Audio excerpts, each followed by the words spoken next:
गर्मी बढ़ रही थी। ऐसे गर्मी के मौसम में जंगल में रहने वाली नीली कौवी अपने लिए घर बना रही थी, मगर उसे घर बनाना नहीं आता था। ये काम तो बहुत मुश्किल है। मेरे पास ना सूखी लकड़ियाँ हैं और ना सूखे पत्ते। मैं शाम तक घर बनाते बनाते तो जल जाऊंगी। तभी वहीं से गुजरते हुए मिठू तोते को नीली कौवी आवाज देती है। तोते, तुम कितने सुंदर हो और तुम्हारी चोंच कितनी सुंदर है। क्या मैं सच में सुंदर हूँ? हाँ हाँ तोते, तुम तो पूरे जंगल में सबसे सुंदर हो। क्या तुम मुझे मेरा घर बना दोगे? मिठू तोता जान जाता है कि वो कौवी उसकी झूठी तारीफें क्यों कर रही है। नहीं नहीं, मेरे पास टाइम नहीं है। ऐसा कहते हुए मिठू तोता वहाँ से चला जाता है। कालू, ओए कालू, उठो, जाकर जंगल से लकड़ियाँ लेकर आओ। घर की छत ठीक कर लो, धूप सीधा घर के अंदर आ रही है। कालू कालू कालू, जब देखो कालू कालू के तो तुम पीछे ही पड़ गई हो। कभी प्यार से ही बुला लिया करो। काम धंधा तो तुम करते नहीं हो और मैं बुलाऊं तुम्हें प्यार से? फिर कालू कौवा गुस्से में घर से निकल जाता है। हो ला ला ला, मैं काला कौवा हूँ, मैं काला हूँ, मैं सबसे अच्छा चोर हूँ, मैं ताकतवर हूँ, मैं सबसे अच्छा चोर। हा ला ला ला। कालू कौवा ऐसे गीत गाता जा रहा था कि नीली कौवी की नजर कालू कौवे पर जाती है। ये कालू कौवा तो बड़ा रोमांटिक लग रहा है। ये जरूर मेरे जाल में फंस जाएगा। फिर नीली कौवी कालू कौवे को आवाज देती है। सुनिए सुंदर कौवे, मेरी बात सुनिए। कालू कौवा रुक जाता है। वो इधर उधर देखता है। कक्का, क्या आपने मुझे ही आवाज दी है ना? आप जैसा काला और आप जैसा सुंदर कौवा और कहाँ है यहाँ? आप ही तो हो। ये सुनकर कालू कौवा तो हवाओं में उछलने लगता है। बताइए बताइए, आपने मुझे क्यों आवाज दी है? मैं अकेली अपना घर बना रही हूँ। अभी कल ही आई हूँ सागर वाले जंगल से। कोई भी मेरी मदद करने वाला नहीं है। क्या तुम मेरी मदद करोगे घर बनाने में? हाँ, क्यों नहीं। मैं जानता हूँ कि ठंडा घर कैसे बनाते हैं। मुझे घर बनाना आता है। कालू कौवा खुशी खुशी ऐसा कहता है। अगर हम दोनों मिलकर ये घर बना ले तो हम दोनों एक साथ मिलकर इस घर में रह सकते हैं। वो कौवी शर्माते हुए नाटक करती है। तुम रुको, तुम यहीं रुको, मैं अभी जाकर लकड़ियाँ लेकर आता हूँ। मैं यूं गया और यूं आया। सब भूल भाल के कालू कौवा लकड़ियाँ लेने चला जाता है। कालू कौवा जंगल से लकड़ियाँ काट रहा था। उधर उसकी पत्नी गोरी कौवी कालू कौवे का इंतजार कर रही थी। कालू भैया, अच्छा ही हुआ जो आप अपने घर की मरम्मत के लिए लकड़ियाँ लेने आ गए। हाँ चिड़िया, गोरी मुझे कई दिनों से बोल रही है। कालू कौवा चिड़िया को ये नहीं बताता कि वो तो लकड़ियाँ नीली कौवी का घर बनाने के लिए काट रहा है। कालू कौवा लकड़ियाँ ले जाता है और नीली कौवी का घर बनाना शुरू करता है। और नीली कौवी ठंडी छाँव में बैठकर जूस पी रही थी। चिड़िया, कालू सुबह से छत बनाने के लिए लकड़ियाँ लेने गया हुआ है, अभी तक लौट कर नहीं आया। गोरी बहन, मुझे लगता है कालू अब सुधर गया है। वो जंगल में सख्त गर्मी में लकड़ियाँ काट रहा था। वो थक गया होगा, शायद वो आने ही वाला होगा। मगर कालू जी तो नीली कौवी का घर बना रहे थे। हो गया, आधा काम तो हो गया। अब छत का काम मैं कल करूँगा। कालू कौवे जी, मैंने आप जैसा सुंदर कौवा आज तक कभी नहीं देखा। तुमने तो कमाल कर दिया। अब कल आकर मेरे घर की छत जरूर बना देना। मेरी नहीं, हम दोनों की। मेरी पत्नी कोरी हर समय मुझसे लड़ती रहती है। अब मैं शादी करके तुम्हारे साथ ही इस घर में रहूंगा। कालू जी, तुमने तो मेरे मुंह की ही बात कर दी। अब जाओ और कल सुबह सवेरे ही आ जाना। कालू कौवा घर चला जाता है। कालू, लकड़ियाँ कहाँ हैं? मुझे तो चिड़िया ने बताया था कि तुम जंगल में लकड़ियाँ काट रहे थे। गोरी, वो बुलबुल बहुत गरीब थी। जब मैंने लकड़ियाँ काट ली तो वो रोने लगी। मुझे उस पर दया आ गई और मैंने सारी काटी हुई लकड़ियाँ बुलबुल को दे दी। दूसरों की मदद कर रहे हो और अपने घर की छत नहीं है। तुम चिंता ना करो, मैं कर लूँगा। रात हो जाती है। मेरे पास आओ, मैं तुम्हारी चोंच साफ कर देती हूँ। तुम्हारी चोंच पर फल लगा हुआ है। इतना प्यार तो मुझे कभी किसी ने नहीं दिया। तुम मेरा कितना ख्याल रखती हो। नीली जी, मैं तुम्हारे लिए जान दे दूंगा। मैं जान भी दे दूंगा। मैं जान। पास पड़ा हुआ झाड़ू उठाकर गोरी कवि कालू के एक लगाती है। उठ जाओ, अब उठ जाओ, सुबह हो गई है और तुम अभी तक सपने देख रहे हो। कालू कौवा जल्दी से उठ जाता है। मुझे जाना था, मुझे सुबह सवेरे एक काम पर जाना था। ऐसे कहते हुए कालू कौवा जल्दी से चला जाता है। आप आ गए, मैं कब से आपका इंतजार कर रही थी। सारी रात तुम मेरे सपनों में आकर मुझसे प्यार भरी बातें करती रही हो। मुझे सोने नहीं दिया तुमने। अब जल्दी से घर की छत मुकम्मल कर लो, फिर सारी रात बैठकर बातें किया करेंगे। मैं करूँगा दूसरों के घर चोरियाँ और तुम्हें ला कर दूंगा अच्छे अच्छे फल। कालू कौवा फिर से काम पर लग जाता है। वो सूखा घास लाता है और वो छत मुकम्मल कर लेता है। सारा दिन धूप में कालू कौवा नीली कवि का घर बनाता है और शाम तक कालू कौवा नीली कवि का घर बना लेता है। अब मैं अपना सामान उठा लाता हूँ। मुझे नहीं रहना उस गंदी शक्ल वाली गोरी के साथ। ऐसा कहते हुए कालू कौवा जल्दी से अपने घर जाता है। कालू, तुम कहाँ थे? मैं तो हवाओं में हूँ। अब मैं अपनी नीली जी के साथ उसके घर में रहूँगा। मैं जा रहा हूँ, बाय। कालू रुको, मेरी बात सुनो। मगर कालू कौवा अपना सामान लेकर चला जाता है। देखो नीली जी, तुम्हारा कालू आ गया। चल बुड्ढे, भाग यहाँ से, मेरा घर बन गया। तेरा मेरा साथ यहीं तक था। अगर दोबारा मुझे आवाज दी तो मैं शोर मचाऊंगी, मैं सबको बुलाऊंगी। नीली कवि का ये रवैया देखकर कालू कौवे की तो अकल ही मर जाती है। कक्का, क्या ये तुम क्या कह रही हो? नन्ना नीली जी, भाग जाओ, दफा हो जाओ यहाँ से, बुढ़े कहीं के। फिर कालू कौवा अपना सामान लेकर नदी पर जाकर बैठ जाता है, क्योंकि उसे मालूम था कि वो अब अपनी पत्नी गोरी कवि से बहुत पिटने वाला है।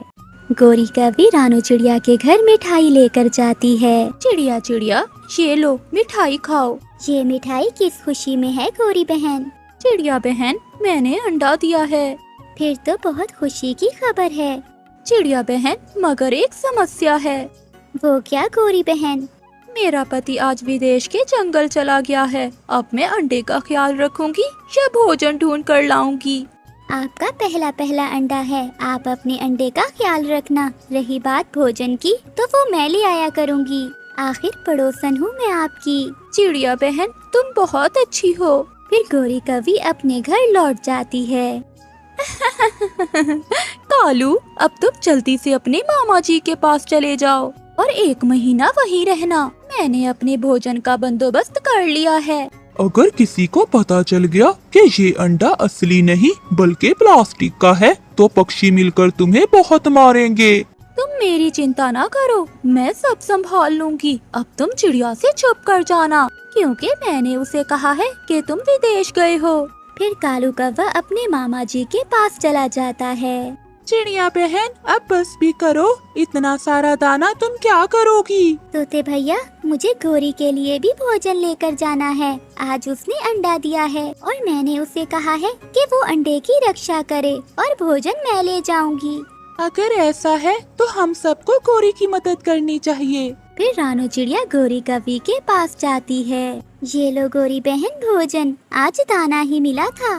वो तो ठीक है चिड़िया, पर आज मेरा फल खाने को मन कर रहा था। गोरी बहन, कल मैं आपके लिए फल लेकर आऊंगी। इस पेड़ पर तो पका हुआ अमरूद लगा हुआ है। मैंने तो पेट भरकर दाना खा लिया है। मैं ये फल गोरी कवि को दे आता हूँ। बेचारी अंडे पर बैठ बैठ कर थक गई होगी। मिठू तोता वो पका हुआ अमरूद लेकर गोरी कवि के पास जाता है। गोरी, तुम सोई हुई हो, अपने अंडे पर बैठो, वरना तुम्हारा अंडा खराब हो जाएगा। ठीक है मिठू, ये अमरूद तुम मेरे लिए लाए हो क्या? हाँ, मुझे चिड़िया ने बताया था कि तुमने अंडा दिया है, इसलिए मैं तुम्हारे लिए अमरूद लाया हूँ। आप सब बहुत अच्छे हो, आप सबको मेरे अंडे की कितनी चिंता है। फिर मिठू तोता वहाँ से चला जाता है और गोरी कवि वो अमरूद मजे मजे से खाती है। मैं कितनी चालाक हूँ, प्लास्टिक का अंडा घोंसले में रखकर सबको उल्लू बना दिया है मैंने। ऐसे ही दिन गुजरते गए। रानो चिड़िया रोज गोरी कवि के लिए भोजन लेकर आती। एक दिन लूसी कबूतरी रानो चिड़िया से कहती है, चिड़िया बहन, क्या गोरी के अंडे से बच्चा निकल आया? नहीं लूसी बहन, अगर अंडे से बच्चा निकला होता तो गोरी कवि खुद भोजन लेने आ जाती। मुझे तो कुछ दाल में काला लग रहा है, इतने दिन में तो कवि के अंडे से बच्चे निकल आते हैं। गोरी बहन, ये लो, ये मीठा फल खा लो। और मुझे याद आया, लूसी बहन बता रही थी कि इतने दिनों में कौवों के अंडों से बच्चा निकल जाता है, तो फिर तुम्हारे अंडे से अभी तक बच्चा क्यों नहीं निकला? उसे क्या मालूम, वो तो कबूतरी है, उसके अंडे से बच्चा जल्दी निकल आता है, और हम कौवों के अंडों से बच्चा इतनी जल्दी नहीं निकलता। अच्छा, अब मैं चलती हूँ। कई दिन गुजर जाते हैं मगर गोरी कवि के अंडे से बच्चा नहीं निकलता। बच्चा निकलता भी कैसे, वो अंडा तो प्लास्टिक का था। गोरी कवि ने तो पक्षियों को बेवकूफ बनाया हुआ था। चिड़िया, आज मैं भी आपके साथ जाऊंगी और देखूं तो सही वो अंडा कैसा है जिसमें से अभी तक बच्चा नहीं निकला। फिर लूसी कबूतरी रानो चिड़िया और मिठू के साथ गोरी के घर जाती है। गोरी बहन, ये लो चावल, जब अंडे से बच्चा निकलेगा तो उसे जरूर बताना कि उसका मिठू मामा हर रोज उसके लिए भोजन लाता था। और ये भी बताना कि चिड़िया मौसी भी हर रोज खाना लेकर आती थी। अगर आप सब मेरी मदद ना करते तो मेरे लिए बहुत मुश्किल हो जाती। गोरी बहन, अपना अंडा दिखाना, मैं देखूं तो सही बच्चा स्वस्थ भी है या अंडा खराब तो नहीं हो गया। नहीं, मेरा अंडा ठीक है, ऐसे हाथ लगाने से मेरा अंडा टूट भी सकता है। मगर लूसी कबूतरी अंडा उठाने के लिए आगे बढ़ती है और गोरी कवि उसे मना करती है। ऐसे ही अंडा नीचे गिर जाता है। वो अंडा तो प्लास्टिक की बॉल की तरह उछल रहा था। प्लास्टिक, ये अंडा तो प्लास्टिक का है। तुमने हमें बेवकूफ बना लिया गोरी की बच्ची, हम तुम्हें छोड़ेंगे नहीं। चिड़िया तो चिड़िया, इस बार तो मैं भी बेवकूफ बन गया। वो पीछे क्या है तुम्हारे? वो जैसे ही मुड़ते हैं तो गोरी कवि वहाँ से भाग जाती है। फिर क्या था, वो सब पीछे पीछे और गोरी कवि आगे आगे। वो गोरी कवि को पूरे जंगल में घुमाते हैं और वो सब अपनी बेवकूफी पर अफसोस करते हैं। प्यारे दोस्तों, इस कहानी को लाइक, चैनल को सब्सक्राइब और अपने दोस्तों के साथ शेयर करना मत भूलिएगा। आपका धन्यवाद। एक जमाने में एक कबूतर रहता था। वो बहुत अमीर था, लेकिन वो कबूतर बहुत कंजूस था। कबूतर की एक नौकरानी थी जिसका नाम था रानो चिड़िया। कबूतर अब बहुत बूढ़ा हो गया था, उसे उड़ने में बहुत मुश्किल होती थी। तो उसकी नौकरानी रानो चिड़िया ने उसे मशवरा दिया कि वो एक घोड़ा खरीद ले। आखिरकार एक रोज कबूतर बाजार गया और चंद सोने के सिक्कों में एक घोड़ा खरीद लिया। अब हुआ यूं कि उसी बाजार में 3 चोर भी फिर रहे थे, जिन्हें खुद मेहनत करने की बजाय दूसरों की मेहनत पर जिंदगी गुजारना अच्छा लगता था। जब उन्होंने देखा कि कबूतर ने एक घोड़ा खरीदा है तो उसने अपने साथियों से कहा, दोस्तों, ये घोड़ा तो हमारा होना चाहिए, मगर ये कैसे मुमकिन होगा? हम तीनों अलग अलग रास्ते पर उस बूढ़े कबूतर का इंतजार करेंगे और हर बार बारी बारी कहेंगे कि उसने जो खरीदा है वो एक घोड़ा नहीं बल्कि गधा है। अगर हम अपनी बात पर अड़े रहे तो जल्द ही वो घोड़ा हमारा हो जाएगा। ऐसा कहते हुए वो तीनों अलग अलग रास्ते पर खड़े हो गए। जब कबूतर अपने घर की जानिब बढ़ने लगा तो सबसे पहले चील ने उसे कहा, कबूतर, कैसे हो आप? चील, मैं बिल्कुल ठीक हूँ। अच्छा कबूतर, तुम कहाँ से आ रहे हो? मैं बाजार से आ रहा हूँ। अच्छा, तो क्या खरीदा आपने? ये घोड़ा जिस पर मैं बैठा हूँ। ये आप कैसा मजाक कर रहे हैं? मुझे तो लगता है आपने एक घोड़ा नहीं गधा खरीदा है। क्या गधा? ये कैसी बात कर रहे हो? कबूतर ये सुनकर आगे बढ़ जाता है। थोड़ी दूर जाने के बाद कबूतर को उल्लू चोर मिला। कैसे हो कबूतर और कहाँ से आ रहे हो? बाजार से। क्या चीजें वहाँ सस्ती हो गई हैं? आपने क्या खरीदा है? मैंने तो ये घोड़ा खरीदा है। अरे आप भी अच्छा मजाक कर लेते हो। ये तो गधा है, घोड़ा नहीं। आप भी मुझे यही कह रहे हैं। अगर किसी ने मुझे और कहा तो मैं इसको छोड़ दूंगा। जैसे ही कबूतर आगे बढ़ा, उसकी मुलाकात तीसरे चोर से हुई। कालू कौवे ने कबूतर से कहा, आप कहाँ से आ रहे हैं? लगता है बाजार से आ रहे हैं। हाँ, मैं बाजार से ही आ रहा हूँ। अच्छा, तो फिर क्या खरीदा आपने? मैंने एक घोड़ा खरीदा है जिस पर मैं बैठा हुआ हूँ। क्या आप मजाक तो नहीं कर रहे हैं या मुझे बेवकूफ समझ रखा है? क्या हुआ कौवे? मैं झूठ क्यों बोलूँगा? कबूतर, लगता है तुम बहुत बूढ़े हो गए हो। क्या तुम्हें एक गधे और घोड़े में फर्क नहीं पता? जिसके बाद कबूतर को बहुत गुस्सा आता है और वो घोड़े से उतरकर वापस अपने घर की तरफ चल पड़ता है। कबूतर के जाने के बाद वो तीनों चोर घोड़े को लेकर वहाँ से चले गए। जब बूढ़ा कबूतर अपने घर पहुँचा तो उसने अपनी नौकरानी रानो चिड़िया को सारी बात बताई। अरे नहीं, आपको किसी ने बेवकूफ बनाया है। वो लगता है जरूर कोई चोर होंगे। रानो, कोई बात नहीं, मैं उन्हें एक अच्छा सबक सिखाऊंगा। अगले दिन बूढ़ा कबूतर 2 जुड़वा बकरियों को खरीदकर अपने घर ले आया। फिर उसने रानो चिड़िया को अच्छा खाना बनाने के लिए कहा, क्योंकि आज वो किसी मेहमानों को अपने घर में दावत पर बुलाने वाला था। फिर बूढ़े कबूतर ने एक बकरी को बांध दिया और उसे खाने के लिए घास भी दी। जिसके बाद दूसरी बकरी को वो बाजार ले गया। जैसे ही कबूतर बाजार पहुंचा तो वो तीनों चोर वहीं थे। कबूतर, तुम यहाँ कैसे? कुछ नहीं, मैं कुछ सामान खरीदने आया था, क्योंकि मेरे कुछ दोस्त रात को खाने पर आ रहे हैं और अगर आप भी मेरी दावत पर आएंगे मुझे बहुत अच्छा लगेगा। फिर कबूतर ने सारी चीजें खरीदने के बाद उसे बकरी के ऊपर रख दिया और उन तीनों चोरों के सामने बकरी से कहा, अब जल्दी से जाओ और रानो से कहो कि अच्छे अच्छे पकवान बनाए। मैं अपने दोस्तों के साथ आता हूँ। फिर कबूतर जैसे ही बकरी को छोड़ता है तो वो फौरन भाग जाती है और कबूतर कुछ देर बाजार में ही रहता है और शाम होते ही वो कबूतर के घर पहुँचे। कबूतर के घर उन तीनों चोरों ने देखा कि उनकी बकरी तो वहीं बंधी हुई है। वो हैरान हो गए क्योंकि उन्हें लगा ये वही बकरी है जिसकी कमर पर सामान बांधकर कबूतर ने उसे घर जाने के लिए कहा था। फिर वो सब घर के अंदर गए। रानो, तुमने वो सब बनाया है ना जो मैंने बकरी से कहा था? रानो चिड़िया बहुत समझदार थी, वो समझ गई। हाँ साहिब, सारे पकवान मैंने बना दिए हैं। जब तीनों चोरों ने वो खाना देखा तो वो भी हैरान रह गए। उन्होंने बकरी को पाने के लिए एक योजना सोची। फिर उन तीनों चोरों ने मिलकर कबूतर के साथ खाना खाया। खाना खाने के बाद कालू कौवे ने कबूतर से कहा, कबूतर दोस्त, हम तुम्हारी बकरी खरीदना चाहते हैं। मगर कबूतर ने कहा कि वो अपनी बकरी को नहीं बेचना चाहता, लेकिन अगर वो खरीदना चाहते हैं तो उन्हें 50 सोने के सिक्के देने पड़ेंगे।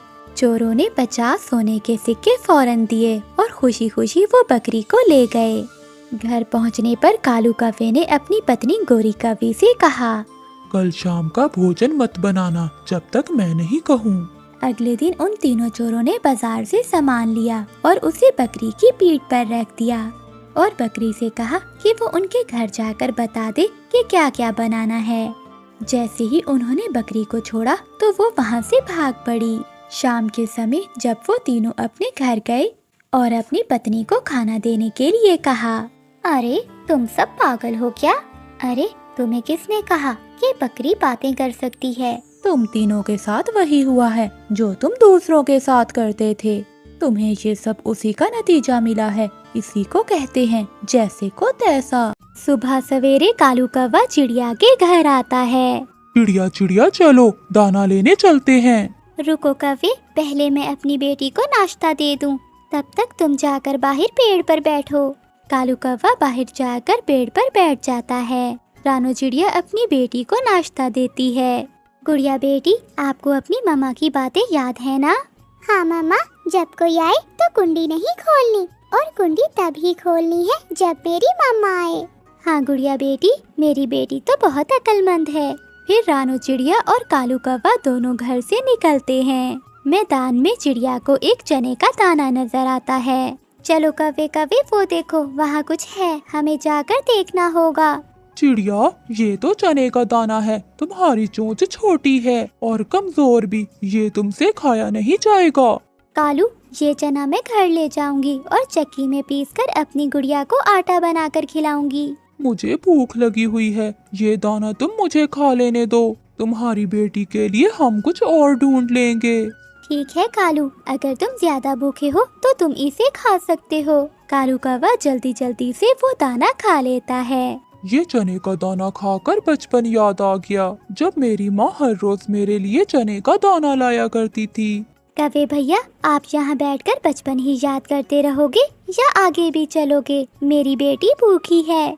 चिड़िया, मुझे याद आया, मैं तो अपने घोंसले में गले की चेन भूल आया हूँ। वो तो सोने की है, कोई चोर उठा लेगा। तो कव्वे भैया, आप जल्दी से जाएं और अपनी कीमती चेन जाकर उठा लें। वो चेन तो मेरी माँ की निशानी है। तुम यहीं बैठो, मैं अभी आता हूँ। रानू चिड़िया वहीं बैठी कौवे का इंतजार करने लगती है और कालू कौवा अपने घोंसले में पहुँच जाता है। चिड़िया को क्या पता कि चने का दाना खाकर मुझे तो बहुत नींद आती है। मेरा पेट तो भर गया, नींद तो अब मुझे आएगी। वो पागल चिड़िया मेरा इंतजार करती रहेगी। कालू कौवा अपने घोंसले में लेटकर सो जाता है। 2 घंटे गुजर जाते हैं। रानू चिड़िया वहीं बैठी कौवे का इंतजार कर रही थी। ये कव्वे का बच्चा न जाने कहाँ चला गया है। मैं तो थक गई हूँ, न जाने कब आएगा वो कालू कौवा। वहीं से मिठू तोता गुजरते हुए रुकता है। चिड़िया, किसका इंतजार कर रही हो यहाँ बैठकर? तोते भैया, कव्वे का। वो अपनी कीमती चीज भूल आया था। वो अपने घोंसले से कीमती चीज लेने गया है, फिर हम दाना लेने जाएंगे। ये सुनकर तोता हंसने लगता है। चिड़िया, वो कीमती चीज थी आलसी कौवे की नींद। वो तो अपने घोंसले में लेटा हुआ खराटे ले रहा है। मैं अभी अभी उसे देख कर आ रहा हूँ। मिठू तोते की ये बात सुनकर चिड़िया को बहुत गुस्सा आता है। वो कव्वे का बच्चा मुझे झूठ बोल कर गया है, मैं उससे बदला जरूर लूंगी। रानू चिड़िया उड़ती है और घने जंगल से अपनी बेटी के लिए एक फल ढूंढती है। फिर चिड़िया घर आकर गुड़िया को भोजन देती है और बाद में सो जाती है। ऐसे ही कुछ दिन गुजर जाते हैं। आज तो भोजन ढूंढने का मन नहीं कर रहा। आज फिर से उस चिड़िया को पागल बनाता हूँ। ऐसा सोचकर कालू कौवा चिड़िया के घर जाता है। कव्वे भैया, क्या आपकी उस दिन कीमती चेन मिल गई थी? ना चिड़िया बहन, कहाँ। जब मैं वापस गया तो वो मोटी चोंच वाला मेरी चेन चुरा कर भाग रहा था। मैंने उसका पीछा किया और वो एक पेड़ की खोखर में जाकर छुप गया। मैं तो शाम तक वहाँ बैठा उसका पेड़ से निकलने का इंतजार करता रहा। मगर उस दिन तोता मैंने भी देखा था, तुम्हें सोता हुआ देखकर वो मेरे पास आया था। ये सुनकर कौवे की हवा निकल जाती है और वो चुप हो जाता है। कोई बात नहीं कालू कव्वे, जब मुझे भी नींद आती है तो मैं भी ऐसा ही करती हूँ। क्या आप चले दाना लेने? हाँ चिड़िया, मैं तुम्हें ही लेने आया हूँ। फिर चिड़िया और कालू कौवा दाना लेने निकल जाते हैं। आज चिड़िया कौवे को सबक सिखाना चाहती थी। कव्वे भैया, आज भोजन नहीं मिलेगा क्योंकि मुझे रात को सपना ही नहीं आया। कौन सा सपना? यही कि भोजन कहाँ से मिलेगा। मैं तो हर रोज अपने सपने में देख लेती हूँ कि हमें भोजन कहाँ से मिलेगा और फिर सुबह जाकर वहाँ से अपना भोजन ले लेती हूँ। तो फिर तुम अभी सो जाओ और सपने में देखो कि भोजन कहाँ से मिलेगा। खाली पेट मुझे नींद नहीं आती, उसके लिए आज तुम्हें मेरे लिए मीठा फल ढूंढ कर आना होगा और फिर कल से मैं सपना रात को ही देखूंगी और फिर हम दोनों सीधा भोजन वाली जगह पर ही जाएंगे। एक दिन की क्या बात है, मैं चिड़िया को कुछ ला देता हूँ। फिर कौवा वहाँ से उड़ता है और घने जंगल में से जाकर चिड़िया के लिए एक मीठा फल ले आता है। रानू चिड़िया मजे मजे से मीठा फल खा लेती है और अपना पेट भर लेती है। चिड़िया चिड़िया अब जल्दी से सो जाओ, पेट तो गया तुम्हारा भर। अब जल्दी से सपना देखो। कौवे भैया, यहाँ तो मुझे नींद नहीं आ रही, मैं घर जाकर सो जाती हूँ, तुम यहाँ मेरा इंतजार करो। ऐसा कहकर चिड़िया वहाँ से उड़ जाती है। चिड़िया जल्दी वापस आना, मैं यहीं बैठा हूँ। रानू चिड़िया अपने बच्चों के लिए मीठा फल लेती है और घर चली जाती है। कालू कौवा शाम तक वहीं बैठा रानू चिड़िया का इंतजार करता है और भूख से काई काई करता रहता है। मेरे अंडों से आज या कल बच्चे निकल आएंगे। भोजन तो मैंने बहुत जमा कर लिया है, अब काफी दिन मेरे इस भोजन से निकल जाएंगे। ऐसे मैं अपने छोटे बच्चों का बहुत अच्छे से ध्यान रख पाऊंगी। उसी जंगल में एक कालू कौवा भी रहता था। वो बहुत दुष्ट कौवा था। वो तो छोटे पक्षियों की तलाश में रहता था, क्योंकि उसे छोटे पक्षियों का मांस बहुत पसंद था। ऐसे ही एक दिन कालू कौवे की नजर चिड़िया के घोंसले पर पड़ती है। अरे वाह, चिड़िया के अंडे, वो भी 3-3। इनमें से तो 3-3 छोटे पक्षी निकलेंगे। बड़ा मजा आएगा उन छोटे छोटे पक्षियों को खाने का। फिर कालू कौवा हर समय चिड़िया के घोंसले के पास ही रहता और चुपकर देखता रहता कि कब चिड़िया के अंडों से बच्चे निकले और वो उन्हें खाए। और फिर एक दिन चिड़िया के अंडे फूट जाते हैं। उनमें से 3 बच्चे निकलते हैं, जिनमें से 2 लड़के और 1 लड़की थी। कहीं मेरे बच्चों को मेरी नजर न लग जाए। कितने सुंदर हैं मेरे बच्चे। ये देखो बच्चों, आपकी मम्मा ने आपके लिए कितना भोजन जमा कर रखा है। कालू कौवा भी ये सब सुन रहा था। ये चिड़िया तो बहुत चालाक है, इसने तो ढेर सारा भोजन जमा कर रखा है। अब ये चिड़िया दिन रात घोंसले में ही रहेगी। मगर कोई बात नहीं, चिड़िया मुझे भी कालू कहते हैं। मैं तुमसे इस बात का बदला जरूर लूंगा। ऐसे ही कुछ दिन गुजर जाते हैं। चिड़िया के बच्चों के पंख भी निकल आए थे, लेकिन वो अभी उड़ नहीं सकते थे। अब चिड़िया के पास जमा किया हुआ भोजन भी खत्म हो गया था। मेरे प्यारे बच्चों, अब मुझे भोजन की खोज में जाना होगा। मैं आपको भी साथ ले जाती, मगर आप अभी बहुत छोटे हो और आप उड़ नहीं सकते। आपने कोई शरारत नहीं करनी, मैं थोड़ी ही देर में वापस आ जाऊंगी। फिर रानू चिड़िया भोजन की खोज में चली जाती है। कालू कौवा तो इसी लम्हे के इंतजार में था। वो चिड़िया के जाते ही घोंसले में आता है और चिड़िया के बच्चों को उठाकर ले जाता है। थोड़ी देर बाद जब चिड़िया आती है तो उसके बच्चे घोंसले में थे ही नहीं, तो वो देखकर रोने लग जाती है। मेरे बच्चे कहाँ गए? क्या कोई खा तो नहीं गया मेरे बच्चों को? मैं क्यों अपने बच्चों को अकेला छोड़कर चली गई?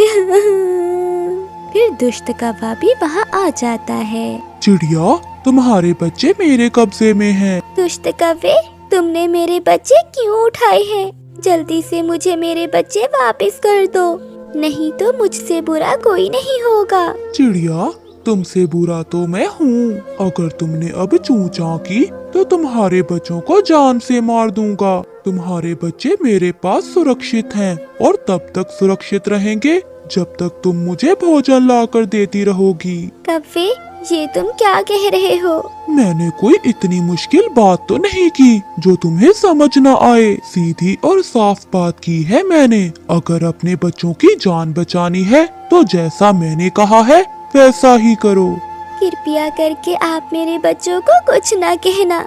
आप जैसा कहोगे मैं वैसा ही करूँगी। मुझे हर रोज भोजन चाहिए, इसी जगह आकर मैं ले जाया करूँगा। चिड़िया बेचारी बेबस होकर कौवे की बात मान लेती है। रानू चिड़िया हर रोज कालू कौवे के लिए ढेर सारा भोजन लेकर जाती और कालू कौवा आकर उससे सारा भोजन ले जाता। अब तो चिड़िया की ममता बहुत तड़प रही थी। काफी दिन हो गए थे, उसने अपने बच्चों को अभी तक ना देखा था। और फिर एक दिन वो कौवे से कहती है, कौवे, मुझ पर दया करो, मेरे बच्चे मुझे लौटा दो, मैं फिर भी तुम्हें भोजन दिया करूँगी। अगर फिर ऐसी बात की तो फौरन जाकर तुम्हारे बच्चे मार दूंगा। लगता है तुम्हें अपने बच्चों की जिंदगियां प्यारी नहीं हैं। नहीं नहीं कालू भैया, आप ऐसा ना करना, मैं दोबारा ऐसी बात नहीं करूँगी। फिर रानू चिड़िया उदास होकर नदी पर जाकर बैठ जाती है। वहाँ मिट्ठू तोता भी बैठा हुआ था। क्या बात है चिड़िया, तुम इतनी परेशान क्यों लग रही हो? फिर रानू चिड़िया मिट्ठू को सारी बात बताती है। चिड़िया, वो कौवा तो बहुत दुष्ट है। उसने मेरे बच्चे भी खा लिए थे और मुझसे झूठ बोलकर वो मुझसे भोजन भी लेता रहा। उसने तुम्हारे बच्चे भी मार दिए होंगे और अब वो तुम्हें ब्लैकमेल कर रहा है। ये सब सुनकर चिड़िया का मन तो फट जाता है। मैं उस दुष्ट कौवे को छोड़ूंगी नहीं। बदला तो मैंने भी लेना है उससे। मैं किसी के साथ की तलाश में था। चिड़िया, मेरा दोस्त है एक काला नाग, वो जरूर हमारी मदद करेगा। फिर वो दोनों काले नाग के पास जाते हैं। तोते, तुम मेरे बहुत अच्छे दोस्त हो। बताओ, मैं तुम्हारे किस काम आ सकता हूँ? फिर तोता काले नाग को सारी बात बताता है। उस काले कौवे की इतनी हिम्मत कि वो ऐसा करे। बस उसे किसी तरह से मेरे पास ले आओ, फिर मैं उसे बताता हूँ। फिर चिड़िया कौवे के पास जाती है। कौवे भाई, आज मैंने आपके लिए बहुत सारा भोजन तलाश किया है, मगर वो मुझसे उठा नहीं हो रहा। आप मेरे साथ चलें। भोजन का सुनकर दुष्ट कौवा तुरंत रानू चिड़िया के साथ चला जाता है। जब वो जाकर तोते को देखता है तो कहता है, चिड़िया, क्या तुम इस तोते के साथ मिलकर मेरे साथ कोई साजिश तो नहीं कर रही हो? पहले मुझे तुम बताओ, तुमने मेरे बच्चे क्यों खाए? अच्छा, इस तोते ने तुम्हें सब बता दिया है। अगर बता ही दिया है तो सुन लो। मैंने तो तुम्हारे बच्चे उसी दिन ही खा लिए थे जिस दिन मैंने उन्हें पकड़ा था, और अब तुम दोनों भी मरने के लिए तैयार हो जाओ। आज मरना हमने नहीं बल्कि तुमने है। इससे पहले कि कालू कौवा आगे बढ़ता, पीछे से काला नाग आकर कालू कौवे को पकड़ लेता है और कालू कौवा वहीं मर जाता है और अपने अंजाम को पहुंच जाता है।